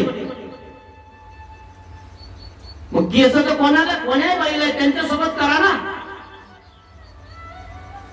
पंड्यांगराला पण केस आहे, त्यांच्या सोबत जाऊन चर्चा करा. कशाला बांधली पोटळी, सांगा राजाला जाऊन माहीम भट्ट सरालेकार चर्चा करायला उपवास केलाय. सरालेकार माहीम भट्ट. सरकन दिशी सैनिक गेले, राजाला सांगितलं, विद्वानाला सांगितलं, महाराज सरालेकार विद्वान पंडित माहीम भट्ट त्यांनी पोटळी तोडलेली आहे. सगळे पंडित घाबरून गेले. चर्चा केली, चर्चात हरवलं. 350 आसू श्री गोविंद प्रभू महाराजांच्या उपयोगात नेले. हरवतच होते ना ते आधी. दुसऱ्यांना हरवायला त्यांच्यासाठी डाव्या हाताचं काम होतं, पण देवाला नाही हारू शकले. आता ते देवाचे झालेलं आहे, मार्गाचं सेवा दास्य करायला लागलेलं आहे. म्हणून ते कपडा एका ब्राह्मणाने तिला सांगितलं, माहीम भट्टाने तिला असं सांगा, एक उपरणं ठेवलं, धोतर फाडलं, भिक्षाला गेलंय. भिक्षाला गेल्यानंतर भिक्षामध्ये सगळे पदार्थ व्यवस्थित आले. जेवण करायला बसले. नदीच्या काठावर घाम आला होता. घामामुळे धोत्राला घाम लागला होता. धोत्राचा घाम वास अन्नाला लागला. एक घास तोंडात घातला, वकारी झाली, उलटी झाली. कारण माईम भट्ट हे एकदम व्यवस्थित खाणार आहे, त्यांना थोडाही कशाचा वास जमत नाही. अरे म्हणे अवघड आहे, सगळं अन्न पाण्यात गेलं. नाही जाऊ द्या, आपल्याकडनं होणार नाही, दुसऱ्या जन्मात भिक्षा घेऊ. चला म्हणे घरी. भिक्षा घेणारे विचार करता बरं का, आधी जाता, मग राहता, मग बघता जमतंय का नाही, जमन का नाही. अण्णाही जमायसारखं म्हटलं की मी येऊच राहिले. हा घरच्याला, सासूबाईला, सगळ्यांना, सोनबाईला येऊ राहिले. मला वाटलं राहता तिथंच बरं होत ना. हा तुला नाही नाही या या या मी थोडंच म्हणते राहा म्हणून तिथे ना म्हणली तर मग हीच काढून द्यायला बसली. हिच्या असंच आहे. माईक भट्ट म्हणतात नाही जाऊ आता घरी. नाही नको आता, नाही तर मग पुन्हा नाही. नको नको चला म्हणे, आता पुन्हा भिक्षा मागून नको. पुन्हा दुसऱ्या दिवशी भिक्षाला गेले. पुन्हा तसंच अन्न घेतलं, खाल्लं, पण पाण्यातच गेलं. शक्य नाही म्हणे. 2 दिवस झाले उपाशी. अन्न जर आपल्या पोटात गेलं नाही तर अन्नाविना प्राण राहणार नाही, आणि प्राणाविना उपासना होणार नाही. जाऊ द्या, दुसऱ्या सृष्टीतच घेऊ आपण भिक्षा. पण दुसऱ्या सृष्टीत, दुसऱ्या जन्मात आपल्याला मनुष्य देह मिळेल का? बाईचा भेटला तर? बाईचा जन्म हा बंधनात आहे, शक्यच नाही. मग तर पुढे जायचं झालं, यायचं झालं तर किती अवघड आहे.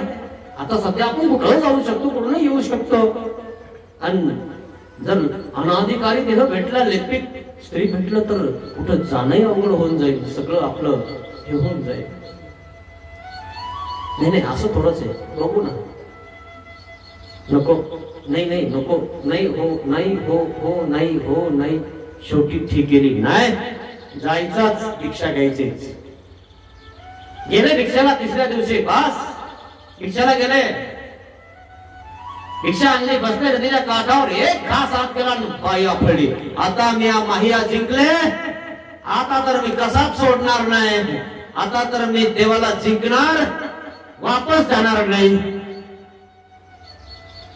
बस धीरे धीरे धीरे धीरे करता करता एक एक घास चाललाय. सवय लागायला लागली. जीव कसा आहे, जैसा संगी ठेवायचे वैसा आहे. जीवाला जशी सवय लागली तशी लागते, त्याला सवय लावा. धीरे धीरे धीरे रुद्रपूर जवळ येते. बेलोरा गाव आलो. बेलोरा गावाला गेले. श्री गोविंद प्रभू महाराज आता बस काही अंतरावर भेटायचे देवाला, तर रिकाम्या हाताने कसं भेटायचं? काहीतरी आपल्या गुरुला दिलं पाहिजे ना. फुल नाही, फुलाची पाकळी, पण काहीच तर नाही द्यायला. पाहिलं, अरे एक उपर्ण शिल्लक आहे, हे उपर्ण विकून टाकू आपण. 9 दामाला ते उपर्ण विकून टाकलं. 1 दामाची द्रुडी घेतली, 8 दामाचा गोळ घेतला, द्रुडी घेतली, डोक्यावर चुंबळ करून रुद्रपूरला चाललाय. देवाला गोळ घेऊन जात आहेत माहीम भट्ट. काही नव्हतं द्यायला, पण आठवला कपडा आहे आपला. श्री गोविंद प्रभू महाराज राजमठामध्ये धावपळ करत आहे. माहिया नावे ब्राह्मण येईल म्हणे, गोळ आणेल म्हणे, गोळ खावा म्हणे. आबाईसा उमाईसा महागाईसा बघायला लागल्या. आबाईसाला सांगायला लागल्या, अगं आबाईसा म्हणे काय देव श्री गोविंदपूर महाराज काय म्हणताय, काय म्हणताय? माहीम भट्ट नावाचा ब्राह्मण येणार आहे, गुळ आणणार आहे, गुळ खाणार आहे असं म्हणताय. कोण दैवाचा भाग्याचा ब्राह्मण आहे की देव त्याचं नाव घेतायत आणि तो गुळ आणणार आहे, देवाला माहिती आहे. अशा प्रकारे बस माहीम भट्ट जवळ येत आहे, जवळ येत आहे. बस देवाची धावपळ होते, कधी येणार देव, कधी येतो माहीम भट्ट, कधी गुळ आणतो, कधी खाणार नाही. भाव आहे त्या गुळामध्ये. देवाला रिकाम्या हाताने भेटायचं नाही, भेट वस्तू द्यायची, म्हणून देवाला गुळ खावा असं वाटत. आणि मग माहीम भट्टला तरी काय माहितीये की देव कुठे राहतात. वृद्धपूरला पोहोचले, पोहोचल्यानंतर कोणाला विचारावा असा प्रश्न पडला. डोक्यावर गुळाची दृढी आहे. देवाकडे जायचं, देवाला भेटायचे, गुळ भेट करायचा आहे. कोणी आसपास नव्हतं. एक मातंग त्या ठिकाणी भेटला. मातंगाला विचारलं, रावळ कहुनी ठाई राज्य करीत असते. त्या मातंगाने सांगितलं, हे नव्हे, आताच उपाध्याच्या आवारी विजय केले असती. तैसीची दृढी खाली ठेवली. मातंगासी माहीम भट्टी दंडवत घातले. मज या मातंगाने देव दाखविला. मातंगाला दंडवत घातला माहीम भट्टीने. आपण आपल्या गुरुला घालत नाही, संतांना घालत नाही, साधूला घालत नाही. लाज वाटते आपल्याला. तो माहीम भट्ट इतका ज्ञानी विद्वान पंडित, त्यांना काहीच वाटलं नाही त्या मातंगाला दंडवत घालायला. आपण तो छिडकारतोय सगळ्यांना. दृढी उचलली आणि बस उपाध्याच्या आवारामध्ये जातात न जातात तर माहीम भट्ट त्या ठिकाणी जातात. आणि मग श्री गोविंदपूर महाराज उठून येतात. उठल्यानंतर दृढी डोक्यावरची घेतात, पुढे ठेवतात आणि गुळ खायला लागतात. महिया नवे ब्राह्मण येईल म्हणे, मज गुळ आणेल म्हणे. दोन्ही हात शिखर घेती, दृढी काढिती, गुळ खाती. आश्रमात चर्चा होती, आबाईसा उमाईसा. आणि मग उमाईसा धावत पळत त्या ठिकाणी आबाईसाकडे जाते, भानवसात जाते. अगं आबाईसा, आबाईसा, महिया नाव तो ब्राह्मण आलाय, त्यांनी गुळ आणलेला आहे. श्री गोविंदपूर महाराज दोन्ही हाताने गुळ खात आहेत. बस गुळाने त्या ठिकाणी सगळी खाड भरलेली आहे, सगळी गाडी भरलेली आहे. त्या ठिकाणी थेंब खाली पडत आहेत. चलना लवकर, सगळा गुळ खाऊन घेते. दृढी भर गुळ आणलाय. अबाईसा धावत पळत आली, बघितलं, हे महाराज काय करताय? गुळ खातोय मी, माझ्या भक्ताने माझ्यासाठी गुळ आणलेला आहे. शब्दा भावाने त्यांनी माझ्यासाठी आणला, मी तो खाऊन टाकला. महाराज बस करा, आता पोट दुखेल ना, आपण याच्या पुरणपोळ्या करू. नाही, गुळ खायचा मला, माझ्या भक्ताचा आहे, सगळं खाऊन टाकला.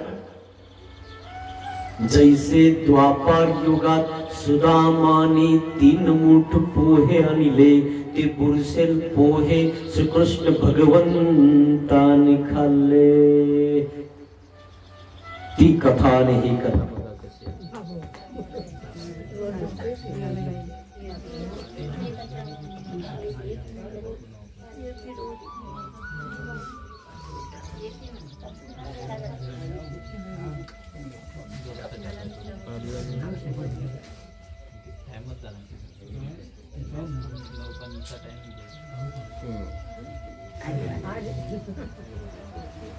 अशा प्रकारे त्या ठिकाणी माहीम भट्ट पोहोचलेले आहे. आणि मग ते गुळ खात आहे. त्या ठिकाणी आबाईसाने ती दृढी हिसकावून घेतली आणि म्हणे, महाराज याचा आपण पोळ्या करू, पोळ्या करू. तसं द्वापर युगात त्या 3 राण्याने ते पोहे हिसकावून घेतले. म्हणे, महाराज आमचाही हिस्सा आहे ना, नाहीतर सगळं देवाने भक्ताला दिलं असतं. आणि देवाकडे काही शिल्लक राहिलं नसतं. म्हणून नारायणाने कळ लावली, म्हणजे सगळ्यात जर खाल्ले ना तर तुम्हाला सुदामा सारखं व्हावं लागत. मग तुम्ही राण्या आहे, मग त्या वसुंधरा सारखं कधी कपडे भेटतील कधी नाही भेटणार. धावत पळत गेल्या म्हणे महाराज आम्हालाही थोडा प्रसाद द्या ना.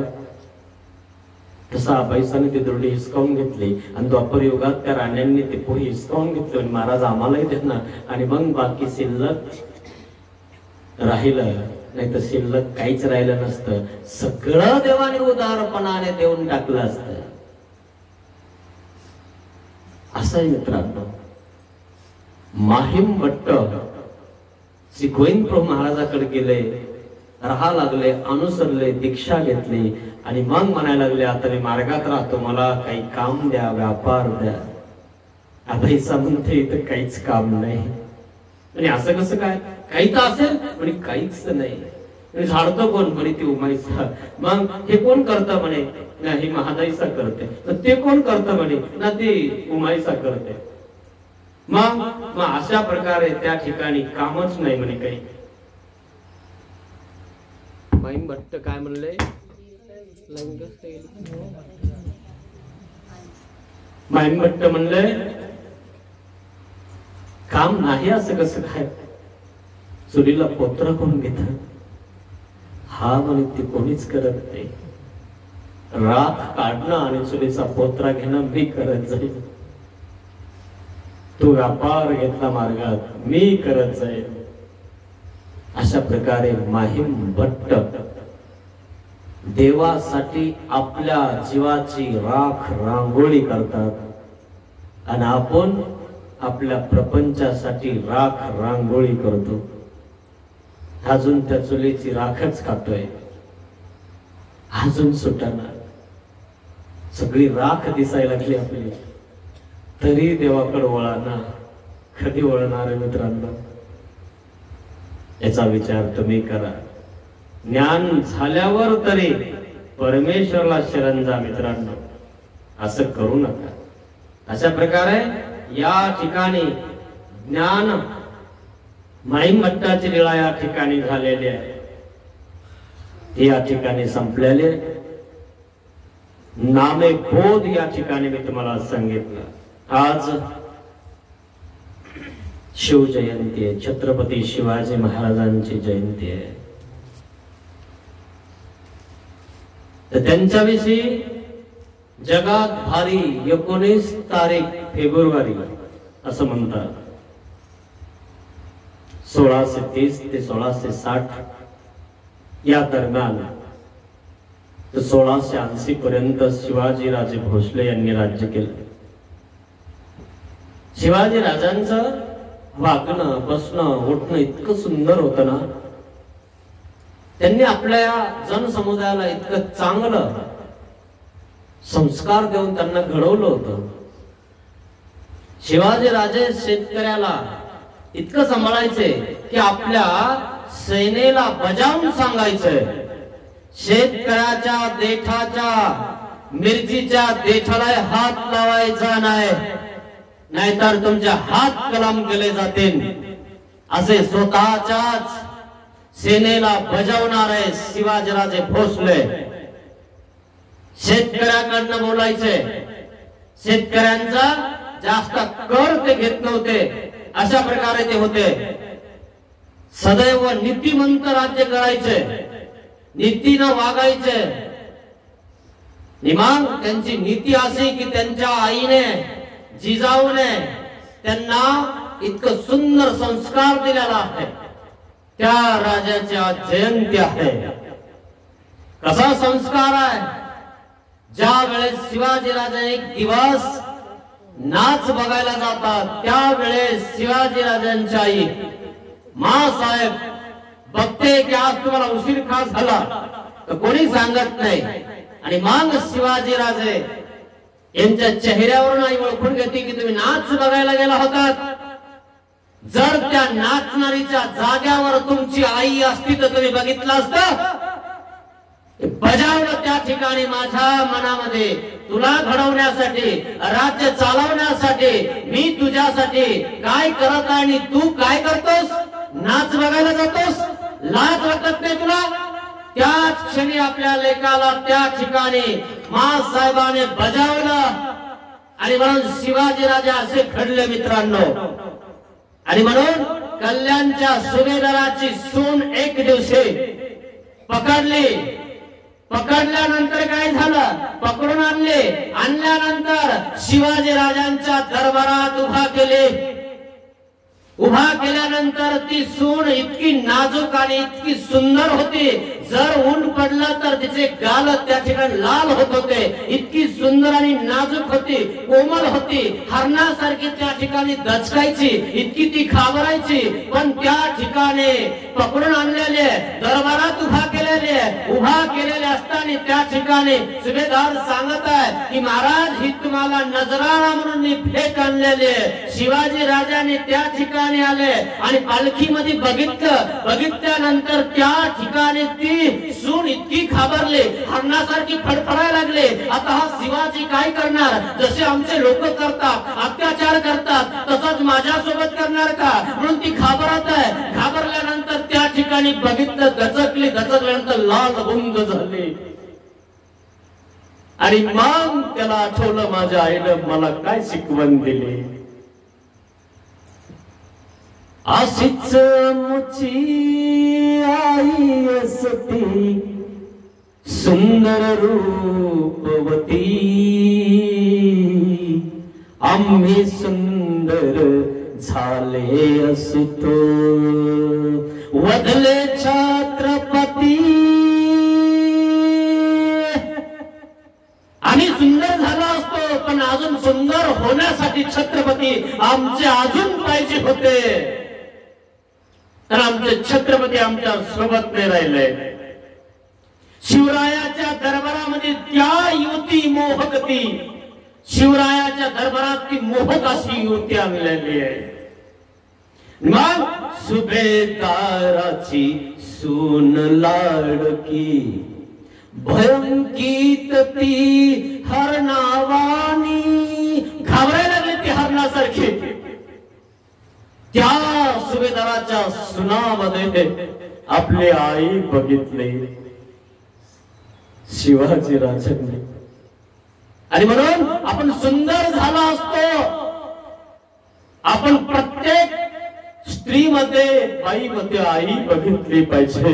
हे आपल्या राजाची शिकवण आहे मित्रांनो. रायगडाच्या पाषाणातून आवाज अजून येतो, आम्ही सुंदर झाले असतो वधले छत्रपती. आम्ही सुंदर झाला असतो, छत्रपती अजून पाहिजे होते. परत पाठविले तिच शिवभूपालानी. परत पाठवलं, लुगडं घेतलं, चोळी घेतली, नाटी घेतली. जसे ते लोक अत्याचार करतात तसा मी अत्याचार राजा नाहीये. माझ्या आईने मला ही शिकवण दिली नाहीये. प्रत्येक बाई मध्ये मी माझी आई बघणार आहे. परत पाठविले तिज शिवभूपालानी. शिवाजी राजे यांनी त्या सुभेदाराच्या सुनाला जशीच्या तशी चोळी बांगडी करून परत पाठवली. या राजाची आज आमच्या छत्रपती संभाजी राजाची आज शिवजयंती आहे. या शिवजयंती निमित्त असं आपण प्रत्येक स्त्रीत बघावं एवढा संदेश मी तुम्हाला देतो. शिवाजी राजांसारखी नजर आपली बनवा. प्रत्येक बाई मध्ये आपली आई बघा मित्रांनो. प्रत्येक नाचणारी मध्ये आपली आई बघा. नाच बघायला कधी जाऊ नका, तुमचा नाच होऊन जाईल. आणि म्हणून या शिवजयंती निमित्त हा शुभ संदेश तुम्हाला सर्वांना देतो. दंडवत प्रणाम.